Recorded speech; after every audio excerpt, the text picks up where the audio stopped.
শুটকি পছন্দ করে না এরকম মানুষ মনে হয় কমই আছে। আর এরকম ঝাল ঝাল একটা শুটকি বোনা হলে ভাত কিন্তু এক প্লেট বেশিই খাওয়া যায়। আমার বাসার সবাই কম বেশি শুটকি পছন্দ করে, আর আমার তো অনেক বেশি পছন্দ।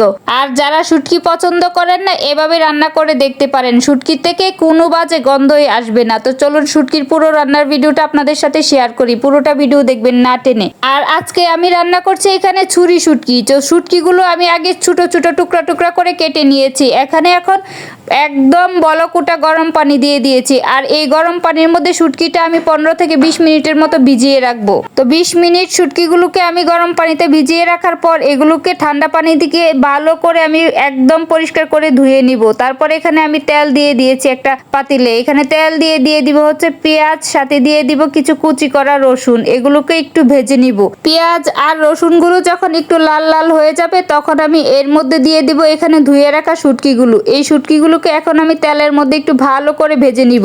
এভাবে তেলের মধ্যে ভেজে নিলে কিন্তু শুটকি থেকে আর কোনো বাজে গন্ধই হবে না।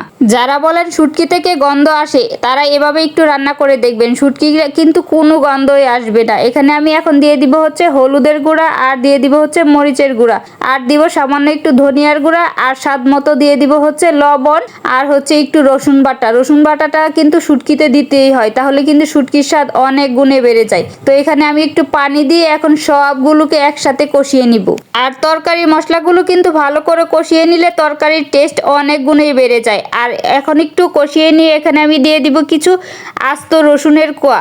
এই রসুনের কোয়াগুলো কিন্তু খেতে অনেক বেশি মজা হয় শুটকির মধ্যে দিলে। আমি কিন্তু শুটকির মধ্যে ধাপে ধাপে রসুনগুলো দিয়েছি। আমি কিছু দিয়েছিলাম তরকারি যখন বসানোর শুরুতে, এখন আবার কিছু বাটা দিয়েছিলাম, এখন আবার আস্ত কোয়া রসুন দিয়ে দিলাম। এখন আমি এটাকে আরো কিছুক্ষণ সময় কষিয়ে নিব। ছুরি শুটকিটা কিন্তু একটু শক্ত হয়, এই জন্য আমি 2 বার করে কষিয়ে নিলাম। তো কষানো হয়ে গেলে এর মধ্যে আমি কিছু বেগুন দিয়ে দিব। এখানে আমি একটা বেগুন দিয়ে দিয়েছি, বড় একটা বেগুন। এই বেগুনটার জন্য কিন্তু টেস্ট অনেক গুণে বেড়ে যাবে। বেগুন ছাড়াও কিন্তু রান্না করা যায়, বেগুনটা হচ্ছে অপশনাল, না থাকলে সেটা স্কিপ করতে পারেন। বেগুন ছাড়াও এই তরকারিটা খেতে অনেক বেশি মজা হয়। তো বেগুন দিয়ে আমি কিছুক্ষণ সময় আরো কষিয়ে নিব।